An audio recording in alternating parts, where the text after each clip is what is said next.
My name is Dr. Anthony Levatino. I'm a practicing obstetrician gynecologist, and I've performed over 1,200 abortions. Today I'm going to describe a third trimester induced abortion, which is performed at 25 weeks to term. At this point, the baby is almost fully developed and viable, meaning he or she could survive outside the womb if the mother were to go into labor prematurely. Because the baby is so large and developed, this procedure takes 3 or 4 days to complete. On day 1, the abortionist uses a large needle to inject a drug called digoxin. Digoxin is generally used to treat heart problems, but a high enough dosage of digoxin will cause fatal cardiac arrest.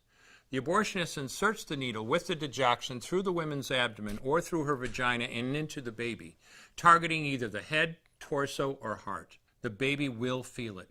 Babies at this stage feel pain. When the needle pierces the baby's body and the digoxin takes effect, the life of the baby will end.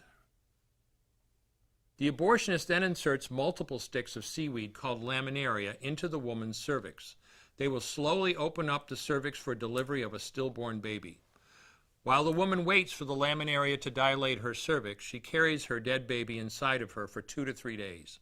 On day 2, the abortionist replaces the laminaria and may perform a second ultrasound to ensure the baby is dead. If the child is still alive, he administers another lethal dose of digoxin. The woman then goes back to where she is staying while her cervix continues to dilate. If she goes into labor and is unable to make it to the clinic in time, she will give birth at home or in a hotel. In this case, she may be advised to deliver her baby into a bathroom toilet. The abortionist then comes to remove the baby and clean up. If she can make it to the clinic, she will do so during her severest contractions and deliver her dead son or daughter. If the baby does not come out whole, then the procedure becomes a D&E, a dilation and evacuation, and the abortionist uses clamps and forceps to dismember the baby, piece by piece. Once the placenta and all the body parts have been removed, the abortion is complete. Late-term abortions have a high risk of hemorrhage, lacerations, and uterine perforations, as well as a risk of maternal death. Future pregnancies are also at a greater risk for loss or premature delivery due to abortion-related trauma and injury to the cervix. As I mentioned at the beginning, I'm Dr. Anthony Levatino, and in the early part of my career as an OBGYN, I performed over 1,200 abortions. One day, after completing one of those abortions, I looked at the remains of a preborn child whose life I had ended, and all I could see was someone's son or daughter.